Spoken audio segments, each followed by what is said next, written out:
What's up? I'm popular young boy name, but you can just call me Klevin, and I want to tell you a story about love, betrayal, and revenge. Sorry, I still get a little excited just talking about it. I'm 16, and this story happened ages ago.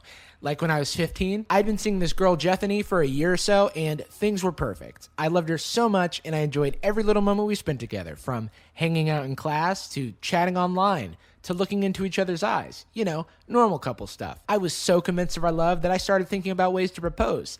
I know we were young, but I figured at 15, I'd seen enough of life to know it was time to settle down. There was just one tiny problem with our relationship. We disagreed about everything. Music, movies, whether or not we were dating. But other than that, it was perfect. I figured such a small problem would surely blow over with time, so I set my eyes on the prize and started planning the perfect proposal. We had fourth period math together, so I figured that was as good a time as any. Plus, she was pretty busy and I had to catch her when I could. I decided to do it on the day of our final exam, so I was sure she'd be in class and not playing hard to get like she usually does. Everything was going according to plan, and as soon as our teacher, Mr. Math, announced that there were 10 minutes left of our final, which was 90% of our grade, by the way, I knew it was time to strike. I got down on one knee and in the middle of the class said, "Jethanie, will you marry me?" And I'll never forget what she said. She said, "What? Dude, I barely know you."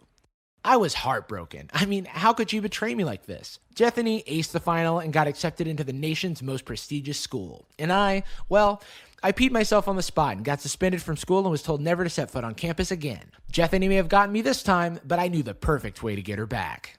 You see, even though I had straight F's and several detentions for quote-unquote being the worst example of a student the public school system has ever seen, and also please stop peeing yourself in the middle of the class, Klevin, and just go to the restroom, I also got into that prestigious school.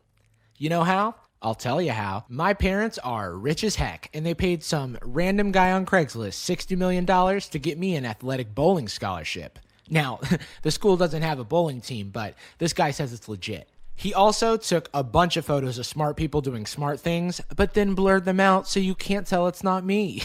Genius. Anyway, I can't wait to see the look on Jethanie's face when she sees me on campus. Revenge sure is sweet. It just goes to show, good people always prosper in the end. Has this ever happened to you? Let us know in the comments down below.